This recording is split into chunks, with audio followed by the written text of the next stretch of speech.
Egaa akkuma beekamu jijjiirraa maallaqaa karaa ethio market.com yookaan gabaa gurraachaa yookaan hawalaa isa jedhamuun guyyaa hundayyuu biyyoota 20 qabadee dhufa. Guyyaa har'aarree akkasuma biyyoota 20 qabadee dhufee jira jechuudha. Akkasumas karaa baankiitiin guyyaa har'aa immoo baankota keessa baankii Hawaashiin biyyoota 6 qabadee dhufee jira jechuudha. Salphumatti karaa ethio market akkuma beekamu biyyoota 20 qabadee dhufa. Guyyaa har'aarree akkasuma biyyoota 20 karaa baankiitiin immoo baankota jijjiireen qabadee dhufa jechuudha. Guyyaa baankiin hojjenne sanbata waan ta'eef guyyaa har'aa immoo baankii Hawaash akkuma jedhee qabadee dhufee jira jechuudha. Biyyoota 6 qabadee dhufee jira jechuudha. Egaa salphumatti karaa ethio marketiin biyyoota 20 karaa baankiitiin immoo baankii Hawaashiin biyyoota 6 qabadee dhufee jira jechuudha. Hordoftoota kabajamtoota maamiltoota koo nagaa waaqayyoo isin dagenne nagaan waaqayyoo manaa fi kallattii jirtanitti isiniif haa ta'u. Warroonni mana kanaaf haaraa taatan Noora manni kun mana keessanii chaanala kana subscribe share like gochuun gara maatii keenyatti dabalamaa isiniin jenna. Warroonni mana kanaaf immoo maatii taatan share like gochuun viidiyoo kana hanga dhumaatti caqasaa isiniin jedha. Viidiyoon kun gabaabaadha jechuudha. Keessattuu immoo warroota gara biyya keenyatti maallaqa isaanii argatanii fi faayidaa guddaa qabatee guyyaa hundayyuu qabadee dhufee jira jechuudha. Salphumatti gaafa guyyaan xiqqoo naan mijanne malee guyyaa hundayyuu qabadee dhufaa jechuudha. Biyyoota 20 irraa qabadee dhufaa jechuudha. Karaa baankiitiin immoo baankiin akka qajaraa jechuudha. Kanumaan baankii tokko qabadee dhufu jechuudha. Baankiin akka qajaraa jechuudha. Fakkeenyaaf guyyaa har'aa baankii Hawaashii bormoo baankii biraati jechuudha. Baankii akka qajareen qabadee dhufa. Ethio market garuu guyyaa hundayyuu biyyootuma 20 kanan qabadee dhufa jechuudha. Egaa salphumatti karaa ethio market.com yookaan gabaa gurraachaa jechaadha. Biyyoonni kun dabalanii jiru. Biyyoonni kun qannasanii jiru jechuudha. Akkuma kaleeti jechuudha. Biyyoonni kun guyyaa har'aa biyyoonni irra caalan dabalanii jiru. Biyyoonni kan qannasanis hin jiru jechuudha. Biyyoonni qannasanis hin jiru. Kan dabalanis hin jiru. Akkuma kaleetti kan jiran illee hin jiru jechuudha. Salphumatti akkuma kaleeti jechuudha. Guyyaa kaleecharree biyyoonni dabalanii hin jiru. Biyyoonni qannasanii hin jiru. Biyyoonni akkuma Yengadatti jiran hin jiru kan hin jedhe viidiyoo kaleessa keessatti hojjedhee tanan jira jechuudha. Guyyaa har'aarree akkasuma jechuudha. Dabale jechuun hin danda'amu. Hir'ise jechuunis hin danda'amu. Akkuma kaleetti jira jechuunis hin danda'amu jechuudha. Maaliif haala sadiin jira keessa makamee jira waan ta'eef salphumatti biyyoonni dabalanis biyyoonni hir'isanis hin jiru jechuudha. Biyyoonni akkuma kaleetti jiranis hin jiru jechaadha. Egaa akkuma beekamu biyyoota inni qabadee dhufe kanneen akka Ameerikaa doolaarii, Kanaadaa doolaarii, Awustiraaliyaa doolaarii, Ooman riyaala, Duubaay dirhama, Saawud Arabiyaa riyaala, Kuweet dinaara, Baareen dinaara, Chaayinaa yuwaanii, Joordaan dinaara, Paawundi sterlingii, Yuuroo, Swiss baankii, Koroonaa, Turkii liiree, Ijipshaan paawundii fi kan kana fakkaatanii jechaadha. Akkasuma immoo karaa baankiitiin akkuma jedhe baankii Hawaashiin biyyoota 6 kanneen akka Ameerikaa doolaarii, Duubaay dirhama, Saawud Arabiyaa riyaala, Paawundi sterlingii, Yuuroo, Kanaadaa doolaariin qabadee dhufee jira jechuudha.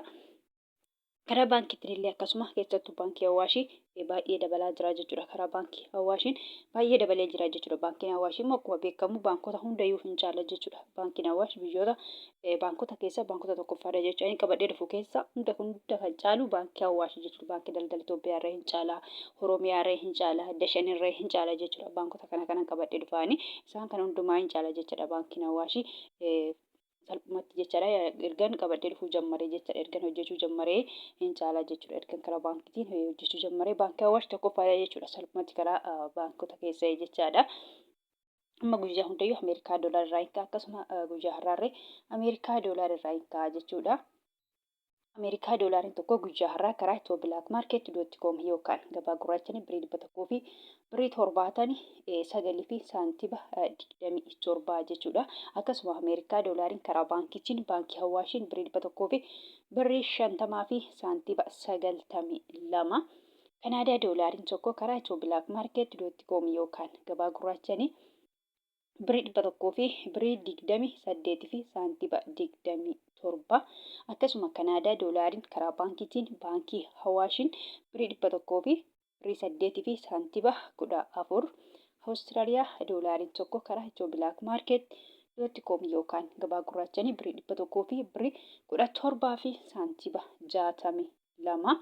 Ooman riyaalli tokko karaa ethio market.com yookaan gabaa gurraachaan birii 4 fi birii 65 fi saantiba 82.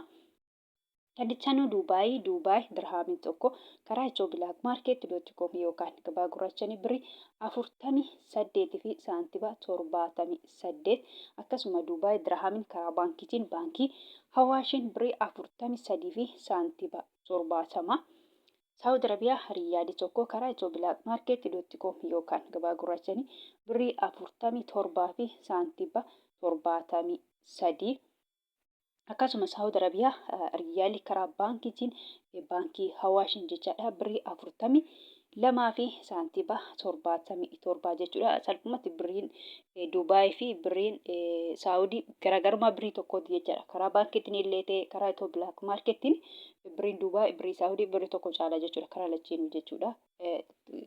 Garaagarummaa birrii tokkooti jechuudha. Birriin Saawudii fi birriin Duubaay jechaadha.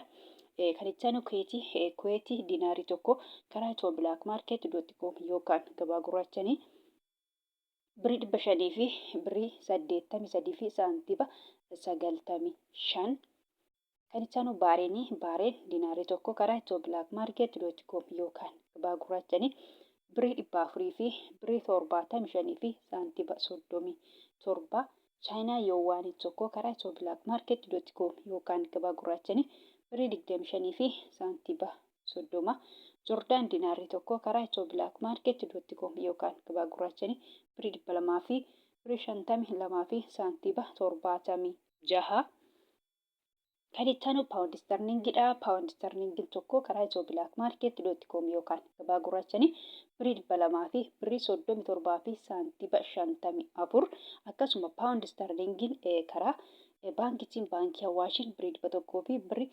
98 fi saantiba 59 kan itti Yuuroodha.